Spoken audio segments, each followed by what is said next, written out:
Robot lawnmowers have come a long way, and today I am reviewing what I think is one of the most capable ones on the market today. This is the MOVA LiDAX Ultra 3000. I have had this thing running in my yard for the last few weeks, and I want to break down my experience overall, the setup process, how it navigates, how it actually cuts, how it handles obstacles and slopes, and what the lawn looks like after letting it run on its own schedule week after week. And I will say this up front, the thing that impressed me most was not any single feature. It was just that every time I walked outside and looked at my yard, it looked great, freshly cut, no missed spots, and I had done absolutely nothing. The mower came out on its own, did its job, and went back to the charging station without me ever having to think about it.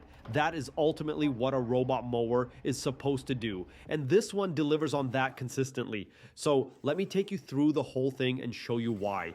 So let me start with what you get in the box. When you open it up, you are first greeted with a large, easy-to-read startup guide that walks you through every step to get this mower up and running. Next, we have some landscape screws, which are used to secure the charging station to the ground. We also have some spare blades and hardware for them, power supply and cleaning brush for the LiDAR, which gets installed to the charging station, a manual and a Phillips screwdriver. And of course, the most exciting part, you get the mower itself. And lastly, we have the charging base station.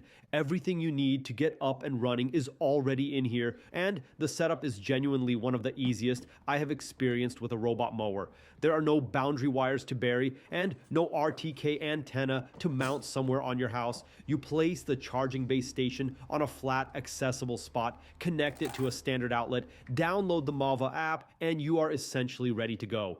The first thing you will need to do after you got your app downloaded and mower paired is map your entire yard. There are two ways to do the initial mapping. The first is fully automatic. You power it on, send it out, and it maps the lawn on its own as it goes. For most straightforward yards, this works really well right out of the gate. The second option is manual boundary setting through the app, where you define the perimeter yourself for more precise control over exactly where the mower does and does not go. Now that you have the overall space marked out, we can now customize it by adding no-go zones, basically areas that are within your lawn but will not need mowing, such as garden beds like I have here. And this is also where you will want to add pathways. This will include one to your charging station and other lawns on your yard that are separated by something other than grass like walkways or driveways, so there is no carrying it from one area to another. It just drives through the passage all on its own. My yard is not too big and my lawn is only about 10,000 square feet,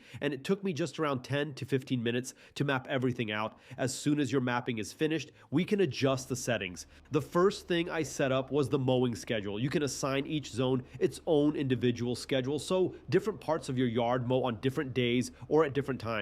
If your backyard needs more frequent mowing than your front yard, you just set them independently. Once the schedules are in, the mower just runs on its own without you opening the app again. One of the features that I think makes this mower so much better is the direction of mow. You can set the direction of each cut, and more importantly, you can set it to automatically alternate the direction with every mow. So one time it cuts north to south, the next it cuts east to west. That rotation keeps the grass growing upright and gives you that uniform, well-maintained look rather than the grass all laying flat in one direction over time.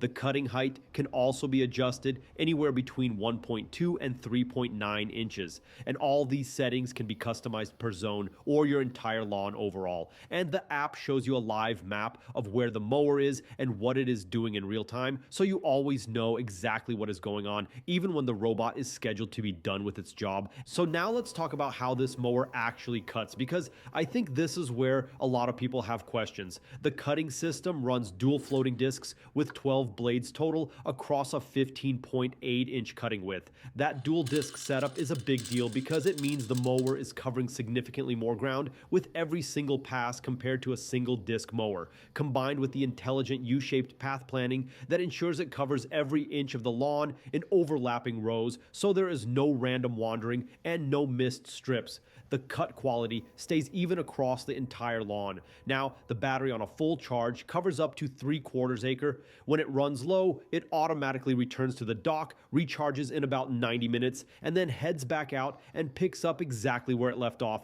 So for larger yards, it just works in multiple sessions throughout the day until the whole lawn is done. Now let me talk about edge cutting, because this is historically the weak point of robot mowers, and it is something I paid close attention to during my time with this one. Most robot mowers leave a large strip of uncut grass along your fence line and walls because the cutting disc sits in the center or slightly offset from the mower body, and there is always a gap between where the mower travels and where the blades actually reach. The Ultra 3000 addresses this with some new tech. Instead of just getting the disc close to the edge, the entire cutting deck physically extends outward toward the boundary. It gets within about 1.2 inches of walls and fences. In practice, the strip of grass left along my fence line after this mower runs is minimal. There is still a small amount of manual trimming needed in certain spots, tight corners, irregular edges, areas where the boundary is not sharply defined, but it is still significantly less time spent than having to mow the whole lawn. Now let's get into the all-wheel drive system, which runs 4 independent high-torque hub motors, one powering each wheel individually. It climbs slopes up to 80% grade, which is nearly a 39-degree incline. That is steep enough to handle virtually any residential yard you are going to encounter, and it crosses obstacles up to 2.4 inches high, roots, transitions between lawn sections, and uneven turf edges without needing any help. The front wheels are omnidirectional, which allows the mower to make tight, precise turns in narrow spaces without dragging or scuffing the turf.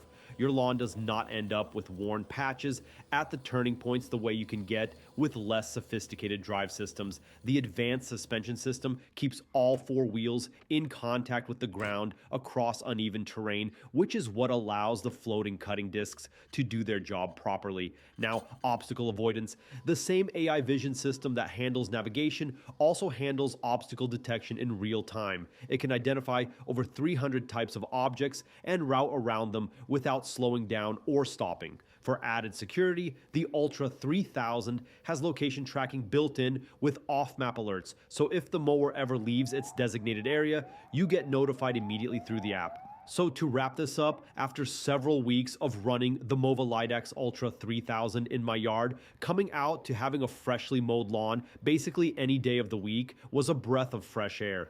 If you have been on the fence about getting a robot mower, or you have tried one before and been disappointed, this is the one that I think actually lives up to the promise. If you are interested, I added a link in the description below where you can check out this mower. And if you have any questions about anything I covered in this video, drop them in the comments and I will do my best to get back to you. If you found this helpful, make sure you subscribe to my channel and give this video a big thumbs up.